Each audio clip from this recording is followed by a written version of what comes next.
নমস্কার। Voice of দুর্গাপুরে আবারও আপনাদের সকলকে স্বাগত জানাই।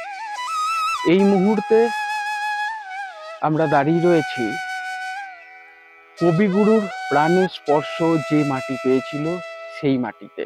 আশা করি আপনারা বুঝতেই পারছেন আমরা বোলপুরের মাটিতে দাঁড়িয়ে রয়েছি। বোলপুর শান্তিনিকেতন। হ্যাঁ, আর শান্তিনিকেতনে আসলেই আমি যে জায়গাটা সব থেকে বেশি প্রেফার করি সেটা হচ্ছে সোনাঝুরি। এই সোনাঝুরির এই অঞ্চলটাতেই, এই জায়গাটাতেই বসে সোনাঝুরির হাট। এখন সকাল 7টা বাজে, তাই এখনো হাট বসেনি।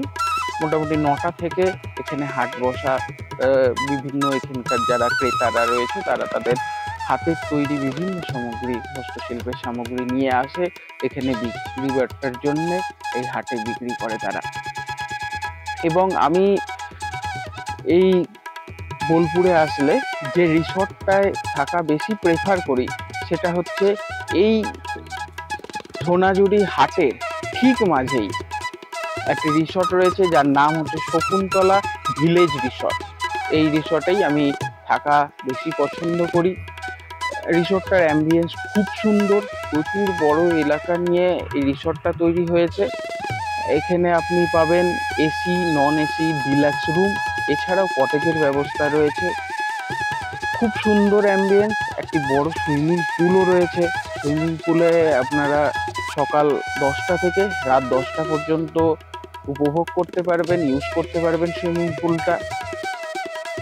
এছাড়া একদম রিসর্ট থেকে বেরিয়েই এই সোনাঝুরির হাটের আনন্দটাও নিতে পারবেন, কেনাকাটা করতে পারবেন এবং বিভিন্ন হস্তশিল্পী এবং শান্তিনিকেতনের যে মেন আইডেন্টিটি, সেই বিভিন্ন হস্তশিল্পের সামগ্রী আপনারা দেখতে পাবেন।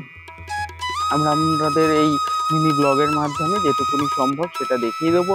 আর যদি আমাদের এই ব্লগটি আপনার ভালো লাগে তাহলে প্লিজ লাইক, শেয়ার এবং সাবস্ক্রাইব করে দেবেন।